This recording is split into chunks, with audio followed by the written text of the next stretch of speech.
So Sham, you talked about meditation. Now, meditation is becoming in some ways really cool. Everyone's talking about it. But let's go to basics. What is meditation? That actually is a hard question. A meditation can be defined as the process or technique by which you learn to use the attention of your mind in a way that's different from your regular activity.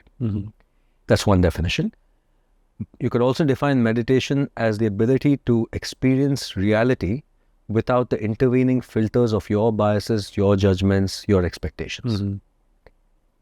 So in that sense, meditation is being in this present moment, one form of meditation at least, without past and future and the layer of your beliefs and judgments intervening. Yeah.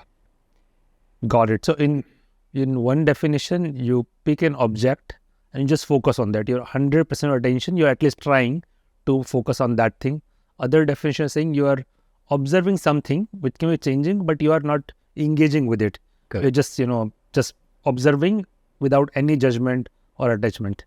Yeah, so all of the meditation techniques involves using your attention in different ways, whether it's on an external object or an internal object or breath. In all of these, you're playing with attention. And by playing with attention, you're starting to get a sense of what reality is, as opposed to how reality is constructed by your brain. Right. I think people often assume that the brain is showing you reality.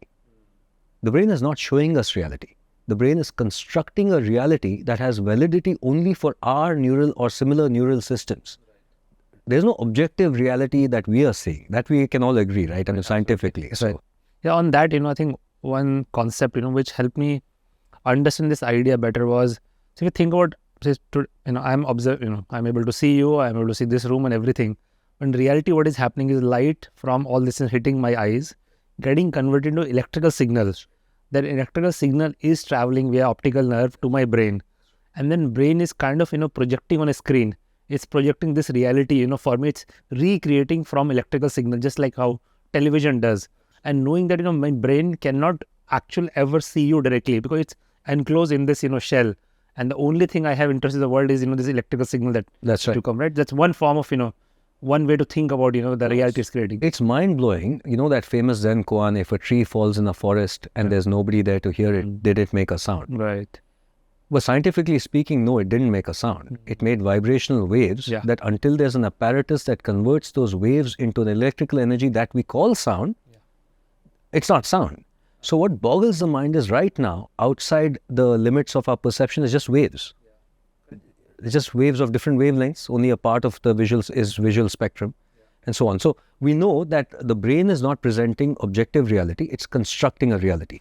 Now, meditation is about noticing what reality is being constructed for you and to get a sense of perhaps what objective reality is. And also then, therefore, will tell you who you are. Right. And how you're constructing yourself. Right. So, but starting off in a meditation journey is hard. I've been now meditating for a long period of time. But initially, 7-8 years ago, just sitting still for 5 minutes seemed like impossible. How does, let's say, someone who has never meditated, what will you advise? How can they start on this journey? I often tell people, if you find it hard to meditate, chances are you need meditation.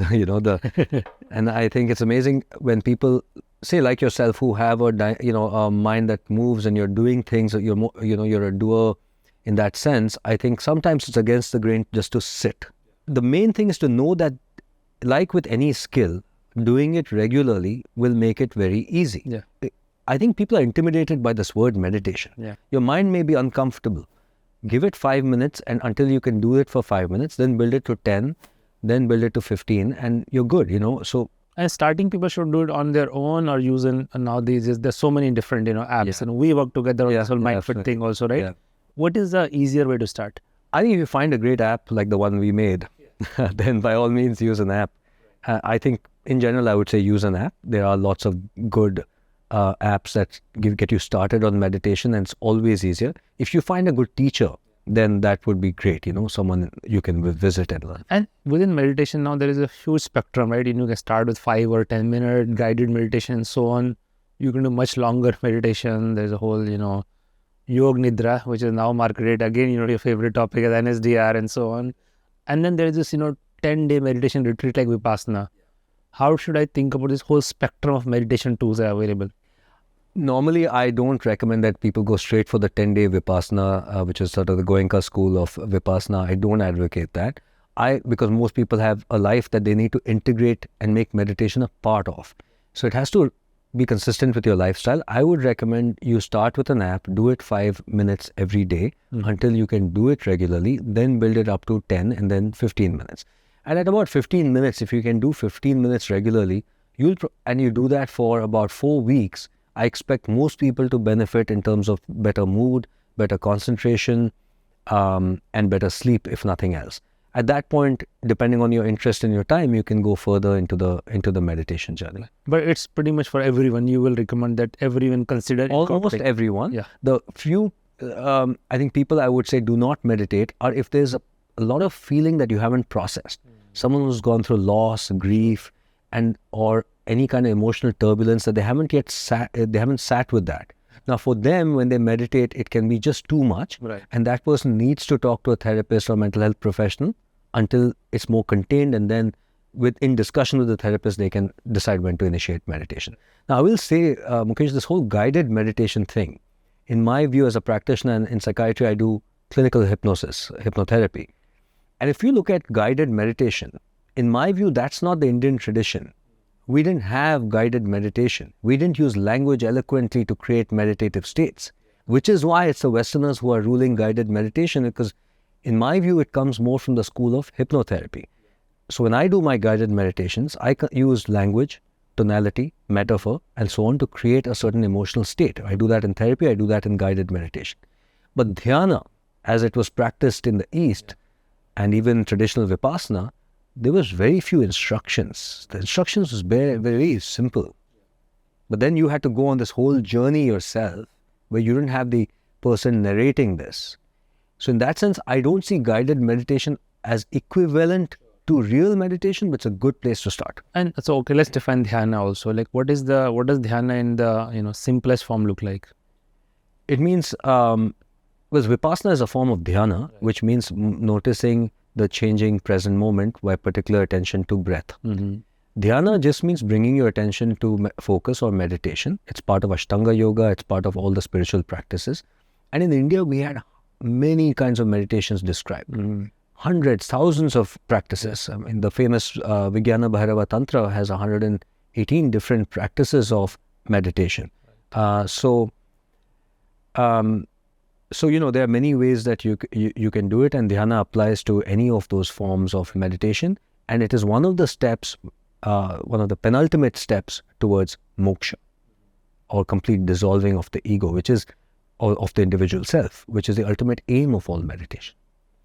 Amazing. And so we have had, all these traditions of different type of meditation technique. And as you're saying, most of them involved mostly self-work, not too much guidance, along the way, where you're using voice as almost like I would say it's not guidance in terms of voice, but the guru was very important in Indian tradition. So you would not, nobody was supposed to do this on their own, because the whole point was it could be dangerous. And there's this whole very important point made in our text, and we know it from Western psychiatry, that even when you do meditation, I talked about people who have a lot of emotional trauma, also people who have an unstable sense of self due to trauma and other issues will find this idea of dissolving very upsetting.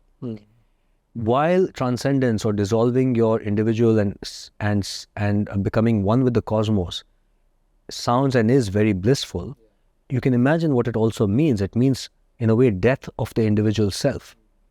So it can be very scary for someone to dissolve, actually.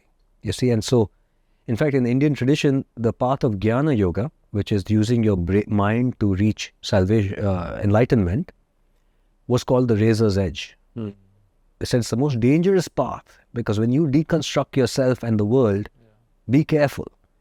And when I was talking earlier of Western therapy, that's sort of also what I was alluding to, that therapy, by deconstructing you and going on without a sense of holism and context, will actually create more pain.